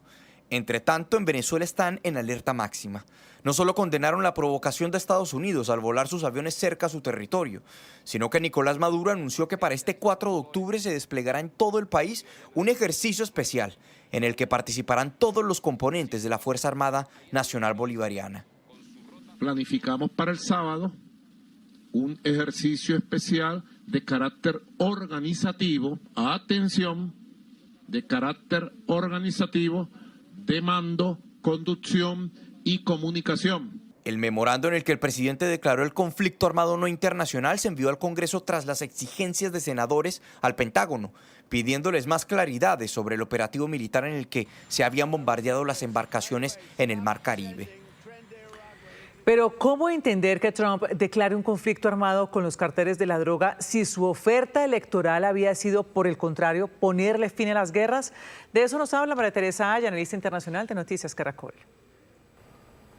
Buenas tardes. Durante su campaña, el presidente Trump hizo gran énfasis en que iba a evitar lo que él llama las aventuras agresivas de Estados Unidos en el exterior, participar en guerras fuera de Estados Unidos, como la de Irak, que él siempre ha dicho que le dejó más mal a Estados Unidos que beneficios. Esto contradice muchas de sus posturas. Por ejemplo, esta semana se reunió junto con el secretario de Guerra y los militares activos de Estados Unidos para pedirles que adopten una actitud más guerrerista en el mundo. Y también, recordemos, cambió el nombre de Departamento de Defensa a Departamento de Guerra para estar, dice él, más acorde con el mundo agresivo de hoy. Es decir, contradice sus agresiones y sus dichos de campaña. Y no solo eso, sino que él ha dicho que él es muy importante, él ha terminado 7 conflictos del mundo, volviendo al tema de que él no es agresivo. Estos son los 7 conflictos que dice haber terminado. India y Pakistán no han terminado su conflicto, están en un cese al fuego dicho por el propio primer ministro de la India, que dice que no ha renunciado a sus intereses sobre Cachemira, la parte en conflicto. Otros más importantes, Israel e Irán. Israel e Irán, lo que pasa es que Irán está supremamente debilitado en este momento para continuar una guerra latente o no en contra de Israel. La pregunta es, ¿por qué está debilitado? Está debilitado porque Irán, junto con Yemen, es uno de los 2 países que Estados Unidos en estos últimos meses ha bombardeado. Eso es una agresión fuerte. Bombardeó a Irán, bombardeó a los hutíes en Yemen. Ahora, todo esto en el marco de la guerra en Israel. Una guerra que hoy justamente vio un ultimátum por parte de Trump al grupo terrorista Hamas para que acepten su propuesta de paz. Si no, básicamente Israel tiene luz verde para aniquilar al grupo terrorista Hamas. Esto a un gran costo humanitario en la Franja de Gaza. Está también el conflicto en Ucrania, un conflicto que dijo iba a terminar en un día, pero que no ha parado y en el que parece Trump estar cada vez más del lado del invasor, del agresor, de Rusia, que es el país grande, y no de Ucrania. Y por último, tenemos lo que está pasando frente a la costa en Venezuela, donde hay una flotilla ejerciendo presión sobre lo que Trump llama el líder del cartel de los soles y el mayor narcotraficante, el señor Maduro. Una amenaza que además ayer le informó al Congreso: yo estoy en guerra contra esos grupos narcotraficantes, formalmente una declaración de guerra, una agresión, y todo por el tema del fentanilo. Pero les cuento, la mayor parte del fentanilo que entra a Estados Unidos va de México y no de Venezuela. Gracias, Teresita. Y volviendo al panorama nacional, con 2 bellas mujeres, un robusto esquema de seguridad y una identidad falsa, se movilizaba por Medellín y municipios cercanos alias Fede, uno de los narcotraficantes ecuatorianos más buscados en el mundo y sucesor de alias Fito, jefe de la banda Los Choneros. Horas antes, en Antioquia, la policía abatió a alias El Ecuatoriano, otro chonero. Fije su atención en este hombre que viste gorra blanca y pantalón oscuro. Para inteligencia de la policía, él es Rolando Federico Gómez, alias Fede. Aquí se ve acompañado de un escolta y de 2 mujeres que, asegura la policía, siempre lo acompañan. Así se paseaba por Medellín y municipios cercanos el nuevo jefe de la banda Los Choneros, después de la captura de su patrón, el narcotraficante alias Fito, en Ecuador, y después de haber protagonizado una fuga de una cárcel ecuatoriana el pasado 20 de junio, cuando fingió quebrantos de salud. Durante el traslado a un centro médico, alias Fede habría pagado cerca de $1 millón a militares corruptos de ese país para que lo ayudaran a escapar. Desde ese momento, Interpol empezó a buscarlo con circular roja en casi 200 países. Explica inteligencia de la policía que tras la fuga, alias Fede obtuvo documentos falsos y empezó a identificarse como Eder Alberto Estacio Gómez. A principios de julio del presente año, alias Fede contactó una banda criminal en Colombia que lo ayudó a pasar escondido entre un camión de carga, la frontera y llegar a Cali.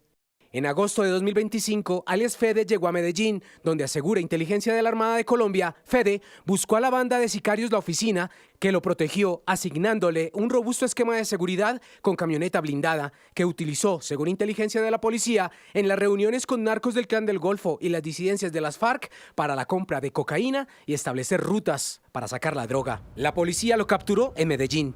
Este es un golpe contundente y certero a las estructuras transnacionales de narcotráfico.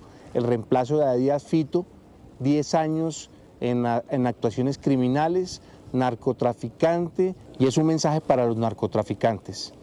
En Colombia, ninguno puede esconderse. El delincuente sería trasladado a Ecuador en los próximos días.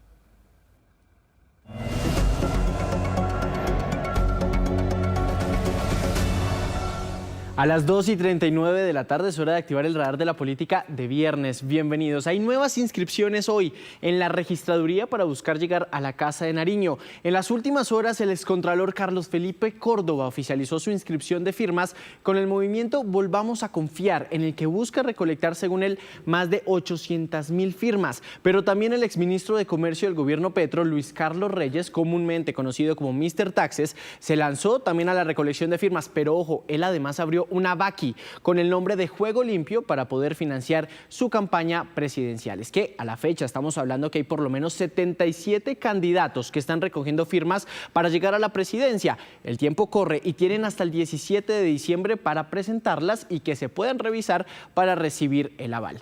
Quien ya empezó incluso a recibir también apoyo para las consultas de 26 de octubre es Iván Cepeda. Ayer se oficializaron las adhesiones de otros precandidatos que decidieron bajarse de esta consulta y ahora están del lado de Cepeda. Hablamos de María José Pizarro, de Gustavo Bolívar, de Susana Muhammad, Glorine Ramírez, Gloria Flores y Ali Bantú Ashanti.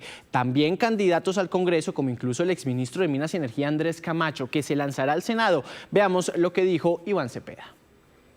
A los movimientos sociales, cuya voz para mí es un mandato, a los partidos políticos que se han integrado al pacto histórico, o que después de tantos obstáculos, como nos lo ha dicho aquí María José Pizarro, que han querido evitar nuestra unidad, terminarán por hacerlo.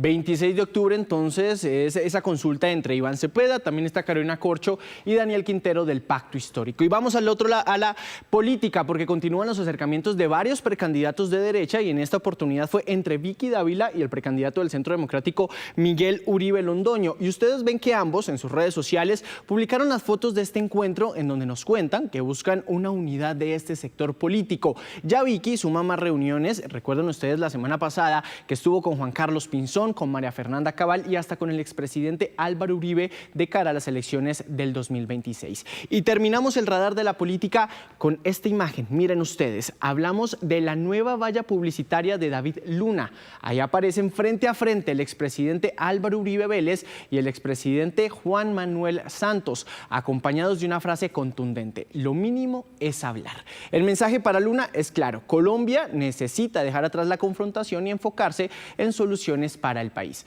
Ingenioso. Hasta aquí el radar de la política, Catalina. Gracias, Juan. Y con una visión ambiental que transforma residuos en oportunidades, un emprendedor bogotano fundó Ecomaderas, empresa que convierte toneladas de plástico en productos sostenibles y funcionales, llevando soluciones de gran impacto a diversas comunidades. Soy Javier Forero y esta es mi historia. Con el sueño de vivir en un ambiente más ecosostenible, Javier Forero fundó la empresa Ecomaderas, dedicada a disminuir la contaminación y promover productos ecológicos a partir de plástico, que puede ser aprovechable en diferentes usos. Utilizamos todos los empaques flexibles, los de las papitas, los tarros de champú, los cuñetes de pintura. Todo esto también hacemos un proceso de molido, hacer la transformación a madera plástica. Tuvimos la necesidad de contribuir al cuidado del medio ambiente y logramos transformar mis residuos en un parque infantil para los niños del occidente de Boyacá. Ser parte de esa organización, ser parte de esa evolución es muy gratificante y muy enriquecedor. El proceso comienza con la recolección de plásticos industriales que luego son sometidos y y transformados mediante calor, logrando finalmente productos como postes, parques y hasta glampings. Todo esto es acompañado por jornadas de sensibilización. Integramos generaciones futuras a recuperar, a tomar la tapita de gaseosa y les entregamos parques infantiles, mesas picnic y ahora donde queremos en los colegios agropecuarios llevar elementos como un corral para ganadería. Se calcula que a la empresa llegan unas 10 toneladas diarias de plásticos. Es muy valioso para evitar la contaminación en nuestros ríos, mares. Por producir cada año entre 3.600 y 4.200 toneladas de productos de madera plástica, Javier Forero es un colombiano que hace historia. Caracol. 3:17, mucha atención porque hay respuesta por parte de Hamás a la propuesta de 20 puntos por parte del presidente Donald Trump de los Estados Unidos. Dice que están abiertos, que aceptan, de acuerdo al cronograma establecido por parte del presidente Trump, la liberación de todos los secuestrados, entre esos los que están vivos, pero también los restos de los que han fallecido. Recordemos que son en total 48, de los cuales 20 se presumen continúan con vida. Y además dice Hamás que acepta la propuesta para que un cuerpo independiente, un gobierno transitorio, gobierno tenga la administración sobre la Franja de Gaza, un cuerpo independiente que no tendría ni participación de Hamás ni de la Autoridad Nacional Palestina. No obstante, dice en esta respuesta por parte del grupo terrorista Hamás que a propósito de los otros puntos expuestos en el plan de paz del presidente Donald Trump, tienen que entrar a negociarlos en detalle. Recordemos que son en total 20 puntos. Allí se establece, por ejemplo, el retiro progresivo de tropas de Israel, la desmilitarización de Hamás, que es un punto clave para los Estados Unidos y sobre el cual no se están refiriendo en este comunicado. Estamos a la espera también de cuál es la respuesta o cómo recibe la Casa Blanca este comunicado por parte de Hamás. Sí, señor Juan, quedamos entonces a la espera de ese pronunciamiento. 3 de la tarde, 18 minutos. En el plano nacional, en Medellín cobra fuerza una delicada denuncia que hizo una joven sobre un empleado de un hospital que habría abusado sexualmente de ella mientras era atendida. La entidad ha dicho que cooperará con la investigación para esclarecer lo sucedido. En la sala de urgencias de este hospital, ubicado en el noroccidente de Medellín, se habría cometido un crimen inconcebible. Un camillero es señalado por una paciente de haberla abusado sexualmente. Ella llegó al servicio de urgencia por una ingesta de licor. Ella llegó pues en un estado de indefensión y ahí fue cuando este tipo, el presunto abusador, la recibió en la entrada, la llevó pues al cubículo de urgencias y desde ahí se empezó a desenlazar pues como todo lo que se ha dicho. La mujer que hace la denuncia tiene 26 años de edad. Ella narró lo que asegura que vivió estando en la camilla del hospital. Por petición de la víctima, protegemos su identidad. Vi que se acercó al medicamento que yo tenía porque era como un suero. De ahí perdí total movilidad en manos, o sea, yo estaba consciente, mas no podía moverme. Los tocamientos y el suministro de sustancias extrañas habría sido solo el comienzo del crimen, que no solamente lastimó su cuerpo, en sus propias palabras, también desgarró su alma. Metió la camilla al baño, en el baño abusó de mí, porque claramente tengo la imagen cuando se montó a la camilla. El caso ya está en manos de la Fiscalía General, órgano que ordenó al hospital los videos de seguridad en los que afirma la víctima se confirma su versión. Por su parte, el hospital publicó un comunicado en el que asegura que el funcionario involucrado fue apartado de sus actividades y que la entidad colaborará con el proceso.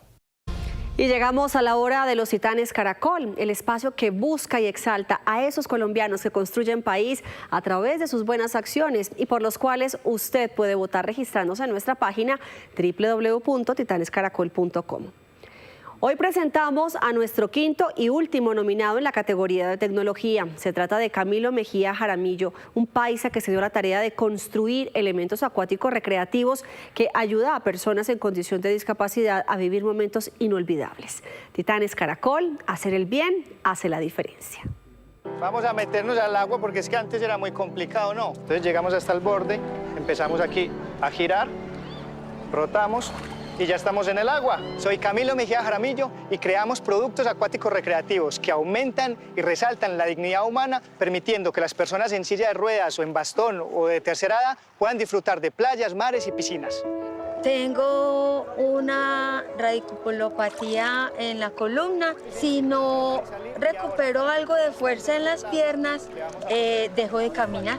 Bueno, Handy Boats es un proyecto que surge para favorecer y permitir que las personas con movilidad reducida puedan tener ocio, aventura, recreación, esparcimiento, al igual que lo podemos hacer cualquiera de nosotros. Hace por ahí 10 años no estaba en una piscina porque hemos tenido la dificultad para ingresar. Vamos a estirar primero las manos, la manito sola, estirando la manito. El dispositivo que acabo de utilizar con mi hijo es excelente. Buenísimo porque nos permite disfrutar de la piscina sin temor a que se vaya pues para los lados y con la seguridad de que él esté tranquilo. Las personas con movilidad reducida enfrentan todos los días dificultades para poder acceder al ambiente acuático. Y los beneficios que se obtienen al poder estar y de hacerlo de forma regular contribuyen a la mejora de su salud y a largo plazo a la calidad de vida. Todo surgió con recursos propios y luego que empezamos a tener más visibilidad y se sumaron varias alcaldías y gobernaciones y desde el punto de vista público adquirieron estos dispositivos para ponerlos al servicio de la sociedad. Todos los productos, los insumos, los materiales los compramos, los mandamos a hacer aquí en el país. Jason, ¿cómo estás? Aquí le trajimos para doblar. Desalinea que paralelo con este tubo. Nosotros, con base a los planos que Camilo tiene, le sacamos las medidas para que él nos dé la figura. Lo que hacemos es figurar el tubo. La tecnología que utilizamos en nuestros productos no utiliza ningún tipo de lubricante, ningún tipo de grasa. Tenemos presencia en más de 5 playas en Colombia, porque los dispositivos tenemos diferentes versiones de 2, 3 ruedas y el caminador acuático. En la actualidad se han visto beneficiados más de 100 familias con los dispositivos que tenemos ahora operando. ¿Te sientes seguro ahí? Pensar en estos niños y en tantas personas que tienen estos problemas me parece algo increíble y muchas felicitaciones para él y que el Señor lo bendiga. Soy una persona convencida de que el conocimiento, más que una ventaja competitiva, es una responsabilidad que tenemos con la sociedad, porque si tenemos cómo ofrecer, construir una mejor sociedad, ¿por qué no hacerlo? El proyecto de Camilo Mejía busca ofrecer soluciones que dignifiquen y faciliten experiencias de vida a las personas en condición de discapacidad y sus familias. Titanes Caracol, hacer el bien marca la diferencia. Medellín vive su segundo día de Bienal, un evento que reúne artistas de todo el mundo para compartir sus obras y su visión. Entre los invitados hay un artista que ha hecho de la defensa de la naturaleza y los árboles el eje de su trabajo, convirtiendo su obra en una voz de protesta y conciencia. En Medellín, octubre y noviembre trae consigo un romance inesperado. El antiguo edificio de Coltabaco, con su aire nostálgico y paredes cargadas de historia, se viste de gala para enamorarse de la Bienal. Ese encuentro que cada 2 años seduce con arte, ideas y nuevas miradas del mundo, pero que hace 44 años no se hacía en Antioquia. Tenía 12 años cuando vi la segunda y para mí siempre fue una cosa interesantísima. Me acuerdo de cosas específicas de cada una. Creo que eso es muy importante y por eso creo que sería muy bueno pues que en Medellín y en el país la gente pudiera venir a este tipo de eventos. Entre esas historias de amor con el arte aparece la de don José Ignacio Vélez, un artista plástico que con la nobleza de la cerámica alza su voz en defensa de los árboles. Sus piezas, moldeadas con paciencia, son un llamado a detener la tala indiscriminada. Las bienales me dieron las alas para volar. Yo estoy hablando de las 500 hectáreas que se talan diariamente en Colombia. Pero son 13 millones de hectáreas al año en el mundo, 13 millones de hectáreas. La Bienal no solo abre vitrinas para los artistas consagrados como José, sino también para nuevas generaciones que nunca pudieron contemplar en el nuevo siglo un evento de esta magnitud. La Bienal es un lugar de reflexión, por supuesto, y si no es así, entonces no sirve. Espero que esa reflexión se dé para las nuevas generaciones. Por supuesto que Medellín también es característico en el caso de, por ejemplo, su silvicultura urbana, es decir, la arborización que tiene en el espacio urbano. Este laboratorio vivo, donde el arte deja de ser intocable y donde puede ser cuestionado, podrá ser disfrutado hasta el 25 de noviembre en Medellín con entrada libre. Veamos ahora qué tendremos en Noticias Caracol en vivo en nuestra señal digital. Hola, Pablo. Hola Catalina, ¿qué tal? Muy buenas tardes. En segundos aquí en Noticias Caracol en Vivo estaremos hablando del duro pronunciamiento de la ONU en los Estados Unidos contra Colombia, contra el presidente Gustavo Petro. Analizaremos este discurso precisamente, pero también estaremos hablando del nuevo ataque que se dio a una embarcación que deja 4 fallecidos justamente en las aguas del Mar Caribe. Y finalmente tendremos un nuevo capítulo de lo más viral esta tarde con Daisy, que estará hablando de su relación con Rata, la más reciente eliminada del desafío, y dice que se sintió traicionada en la prueba en la que quedó eliminada. Esta tarde tenemos lo más viral aquí en Noticias Caracol en Vivo. Los esperamos. Por ahora, continúen con más noticias.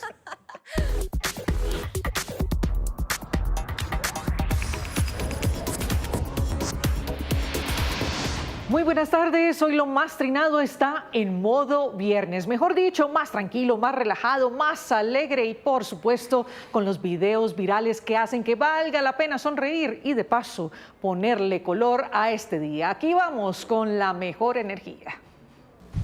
Y cuando hablo de energía me refiero a las buenas vibras para ser amigos, como en nuestra primera historia, la de un hombre en Rusia que abrió un pequeño hueco en el lago Baikal en busca de peces para la cena, pero logró mucho más que eso.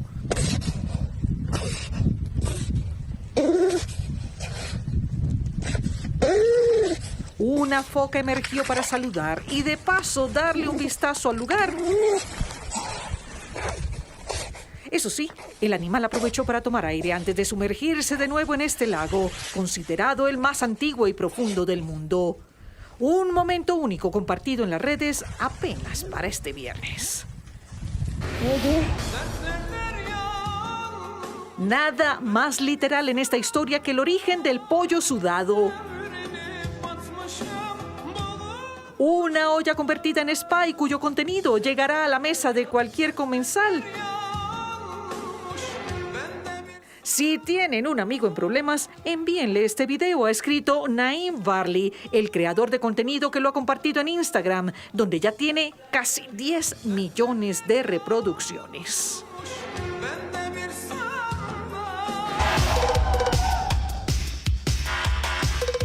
Y cuando les dije que lo más trinado estaba en modo viernes, no exageraba.